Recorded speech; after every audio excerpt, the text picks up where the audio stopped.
Hey everybody, Dr. Barron here at virtualheadachespecialist.com. Just dropped a new blog on when you should worry about a headache and headache red flags. The link's going to be in the comments and the feed. You can check out the blog there. But basically, any new headache needs to be discussed and evaluated by your doctor, period. There are some symptoms that suggest a more urgent evaluation may be needed. These are the 5 main ones that, in my opinion, usually need an emergent evaluation.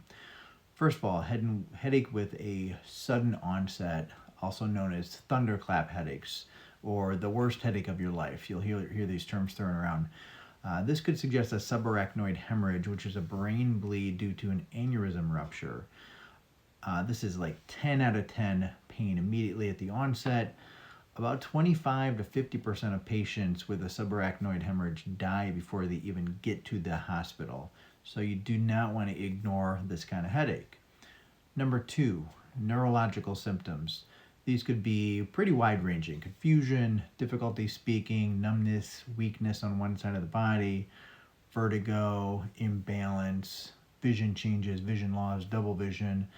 These are the things that could suggest some kind of an acute stroke, and you want to get to the ER quick because there are certain time frames that you can be treated, and if you get there too late, then you get knocked out of the window. So you don't want to be in that category. Number 3, fever or stiff neck with a headache. These sometimes go along with confusion, extreme sensitivity to light. The concern here is meningitis, so certainly something you want to be evaluated and treated for very quickly. Number 4, headaches after a head injury. And this can really be any head injury. Even if it seems minor, you could still have a concussion.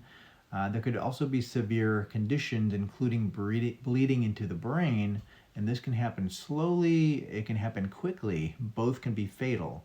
So there are stories of people hitting their head and then going to bed. They're good for a few hours, they go to bed, they wake up dead because they developed a slow bleed overnight.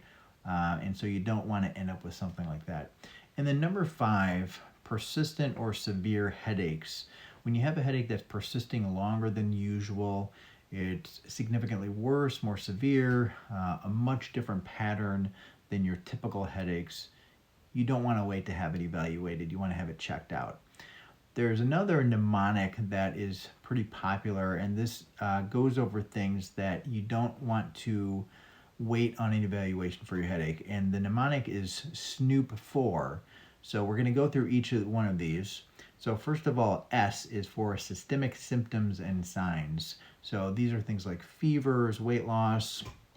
It could suggest infection such as meningitis, other infections, cancer, vasculitis, which is inflammation of the blood vessels in the brain. Now, if you have HIV, cancer, autoimmune disease, if you're on immunosuppressive medications, those things make this presentation even more worrisome, and you don't want to wait to get it evaluated. Again, N for the SNOOP. N, neurologic symptoms or signs. These are things, again, like numbness, weakness, vision disturbances, lost vision, double vision, confusion, trouble speaking, trouble understanding language, vertigo, imbalance, falls. Any other neurological symptom could, again, suggest a stroke or even something like a brain tumor. The O is for onset suddenly. Again, this could suggest brain bleed, aneurysm rupture, a dissection or a tearing of the artery in the brain, or even sometimes a CSF leak. The next O is for older age at onset, and specifically patients that are greater than 50 years old. Not that that's old, but if you have a brand new headache, never had headaches before, these are things that you want to get evaluated, ruling out things like brain tumors. There's something called temporal arteritis or giant cell arteritis, which is inflammation in the arteries in the sides of the head, but you can also get blindness with that if you don't get it treated. So you don't want to miss those kind of things. P, this is pattern change, a progression of headaches that are progressively worsening over time. Again, could suggest things like brain tumor, a sudden change in the normal frequency, intensity, duration. For example, if you're having daily headaches all of a sudden after having them infrequently, you definitely want to get that checked out. The next P is precipitated by Valsalva maneuver, and this is where you bear down, you hold your breath, kind of hold your breath in, like when having a bowel movement or other activities in which you're holding a deep breath against your a closed mouth in your nose, and kind of increases your intrathoracic pressure. Doing those things, laughing, coughing, straining, sometimes could suggest something going on in the back part of the brain, tumors, Chiari malformation, these kind of things. So you want to get that evaluated.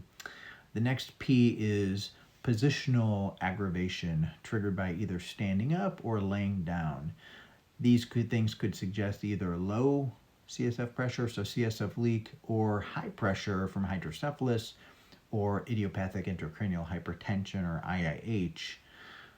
The last P is for papilledema. This basically means swelling in the optic nerves in the back of the eyeball. This is something that your doctor might randomly notice at a routine eye exam, and this could suggest that the pressure of the spinal fluid is high, again from IIH or brain tumor. So this would be something else that you certainly don't want to wait to get evaluated. So that's a general summary. Leave your comments, questions in the feed. I will get to them. Check out the blog. It's going to go way more detail with a lot of this as far as evaluations and things to expect. So check it out, and you guys have a great day. All right, take care.